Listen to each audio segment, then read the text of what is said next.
ایک شخص جس کا نام سنتے ہی شیطان راستہ بدل لیتا تھا، اور ایک ایسا شخص جسے دیکھ کر دشمنوں کے دل کانپ جاتے تھے، اور ایک ایسا حکمران جس نے عدل و انصاف سے دنیا بدل دی۔ یہ کہانی ہے حضرت عمر بن خطاب رضی اللہ تعالیٰ عنہ کی، اسلام کے دوسرے خلیفہ کی، جو کبھی اسلام کے سب سے بڑے دشمن ہوتے تھے، مگر جب ایمان لائے تو اسلام کے سب سے مضبوط محافظ بن گئے۔ لیکن کیا آپ جانتے ہیں کہ وہ رات جب حضرت عمر رضی اللہ تعالیٰ عنہ نے اسلام قبول کیا تو وہ رات صرف ان کی نہیں بلکہ پوری دنیا کی تقدیر بدلنے والی تھی۔ مکہ کا شہر جہاں قریش کے درمیان ایک جوان مشہور تھا اپنی طاقت، غصے اور بہادری کے لیے، عمر بن خطاب رضی اللہ تعالیٰ عنہ اس وقت وہ اسلام کے سخت دشمنوں میں سے ایک تھا۔ وہ مسلمانوں کو ستاتے، ان پر ظلم کرتے اور چاہتا تھے کہ محمد رسول اللہ صلی اللہ علیہ وسلم کا پیغام ختم ہو جائے۔ ایک دن انہوں نے تلوار اٹھائی اور کہا، نعوذ باللہ، آج میں محمد رسول اللہ صلی اللہ علیہ وسلم کا کام تمام کر دوں گا۔ اور راستے میں ایک شخص ملا، اس نے کہا، عمر، اب پہلے اپنی بہن اور اس کے شوہر کو دیکھ لو، وہ تو پہلے اسلام لا چکے ہیں۔ یہ سن کر عمر رضی اللہ تعالیٰ عنہ کا خون کھول گیا۔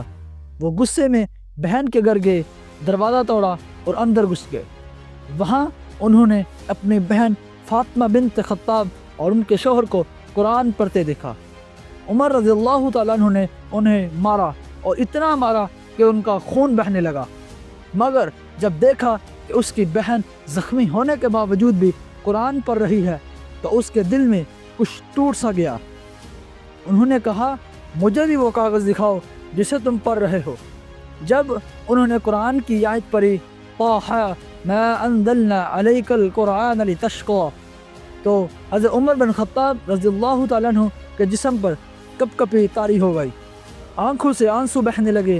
انہوں نے کہا، یہ تو سچ ہے، محمد الرسول اللہ صلی اللہ علیہ وسلم واقعی اللہ کے سچے رسول ہیں۔ اور یوں وہ شخص جو اسلام کو مٹانا چاہتا تھا، اسلام کا سب سے بڑا محافظ بن گیا۔ جب حضرت عمر رضی اللہ تعالیٰ عنہ نے اسلام قبول کیا تو پورا مکہ حیران رہ گیا۔ انہوں نے کہا، میں چھپ کر مسلمان نہیں بنوں گا، آج ہر دروازے پر جا کر اعلان کروں گا کہ میں مسلمان ہوں۔ وہ مسجد الحرام گئے، قریش کے درمیان کھڑے ہوئے اور زور سے کہا، میں گواہی دیتا ہوں کہ اللہ کے سوا کوئی معبود نہیں، اور محمد الرسول اللہ صلی اللہ علیہ وسلم اللہ کے سچے رسول ہیں۔ سبھی لوگ حیران رہ گئے، کسی کی ہمت نہ ہوئی کہ کچھ کہے، کیونکہ عمر بن خطاب اپنے غصے کی وجہ سے اور بہادری کی وجہ سے مشہور تھے، اور اب عمر بن خطاب ایمان کے سپاہی بن چکے تھے۔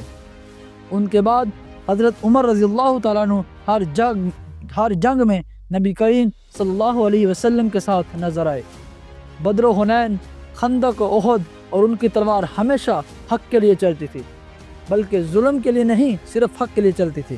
پہلے خلیفہ بنے حضرت ابوبکر صدیق رضی اللہ تعالیٰ عنہ، اور ان کے بعد حضرت عمر بن خطاب رضی اللہ تعالیٰ عنہ نے خلافت سنبھالی۔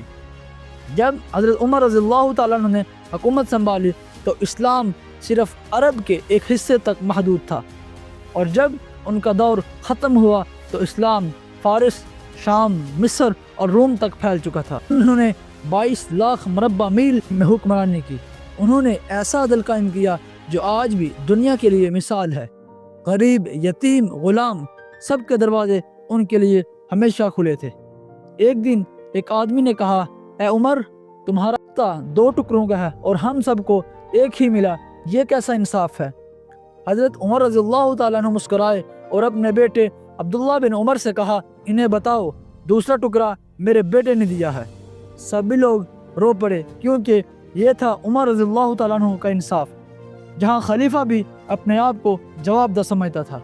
ایک رات حضرت عمر رضی اللہ تعالیٰ عنہ مدینہ کی گلیوں میں اکیلے گشت کر رہے تھے۔ انہوں نے دیکھا کہ ایک عورت آگ جلا کر ہانڈی چڑھائے بیٹھی ہے اور اس کے بچے رو رہے ہیں۔ عمر رضی اللہ تعالیٰ عنہ نے پوچھا، اے عورت، یہ کیا کر رہی ہو؟ اس نے کہا، میرے بچے بھوکے ہیں، میں پتھر ابال رہی ہوں تاکہ وہ سمجھے کہ کھانا پک رہا ہے اور وہ اسی طرح سو جائیں۔ خلیفہ رضی اللہ تعالیٰ عنہ نے ہمارا حال نہیں پوچھا، بلکہ یہ سن کر عمر رضی اللہ تعالیٰ عنہ کے دل پر بجلی گری۔ وہ فوراً بیت المال گئے، خود اناج کی بوری اٹھائی اور اپنے کاندھے پر رکھ کر اس عورت کے گھر لے آئے۔ ساتھ بیٹھ کر خود اپنے ہاتھوں سے کھانا پکایا اور کہا اگر یہ بچے آج بھوکے سو جاتے تو عمر کو اللہ کے سامنے جواب دینا پڑتا۔ ایک دن فجر کی نماز کے وقت لوگوں کو حضرت عمر رضی اللہ تعالیٰ عنہ نماز پڑھا رہے تھے تو اسی وقت ایک غلام ابو لؤلؤ فیروز نے پیچھے سے خنجر مارا۔ 3 زخم لگے۔